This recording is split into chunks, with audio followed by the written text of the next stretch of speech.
बनवूया पनीर पायसम। नमस्कार, मी पूनम। तुम्हा सगळ्यांचं पूनम रेसिपी मध्ये स्वागत आहे। आज आपण पनीर पायसम बनवणार आहोत। त्यासाठी आपण 100 ग्रॅम पनीर घेतलेला आहे, साखर अर्धा वाटी, ड्रायफ्रुट्स घेतलेले आहेत, काजू, बदाम आणि मनुका आपण घेतलेले आहेत, केशर, वेलची पूड आणि इथे अर्धा लिटर दूध घेतलेला आहे। इथे आपण दूध उकळून घेऊया आणि थोडंसं आटून देऊ। त्यानंतर आपण पनीर त्याच्यामध्ये ऍड करू। पनीर किसून घेऊया।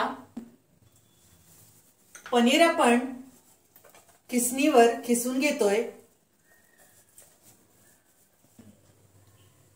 इथे आपलं दूध उकळलेलं आहे आणि थोडंसं आपण दूध आटून दिलेलं आहे। त्यामध्ये आपण अर्धी वाटी साखर टाकूया। वेलची पूड आपण करून घेतलेली आहे, तीही त्यामध्ये ऍड करूया। काजू, बदाम आणि मनुका आपण त्यामध्ये टाकून घेऊ।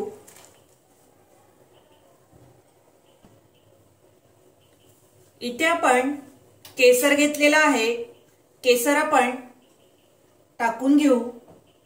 खूप छान असा कलर येतो आणि पायसम आपलं खूप छान असं चवीला लागतं। सर्व आपण साखर विरघळून देऊ।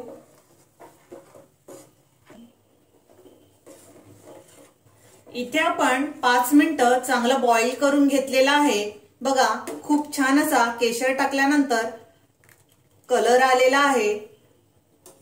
त्यामध्ये आपण पनीर जो खिसून घेतलेला आहे तो आपण टाकून घेऊ। 100 ग्रॅम इथे आपण पनीर घेतलेला आहे। पनीर पायसम खूप असं छान आणि टेस्टी लागतं।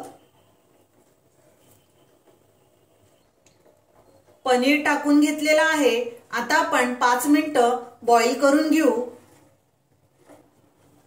इथे आपण पनीर टाकून 5 मिनिटं चांगलं बॉईल करून घेतलेलं आहे।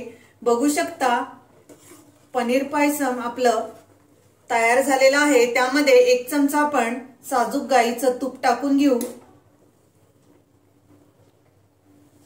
आणि मिक्स करून घेऊया। इथे आपलं पनीर पायसम तयार झालेलं आहे। गॅस बंद करूया आणि बाउल मध्ये आपण काढून घेऊ। थंड झाल्यानंतर अजून घट्ट होईल म्हणून आपण एवढंच पातळ ठेवलेलं आहे। अजून घट्ट होईल। बाउल मध्ये आपण काढून घेऊ। इथे आपण बाउल मध्ये पनीर पायसम काढून घेतलेला आहे। फ्रीज मध्ये थंड करूनही तुम्ही खाऊ शकता। माझी रेसिपी तुम्हाला आवडली असेल तर लाईक करा, शेअर करा आणि माझ्या चॅनलला सबस्क्राइब करा। थँक्यू।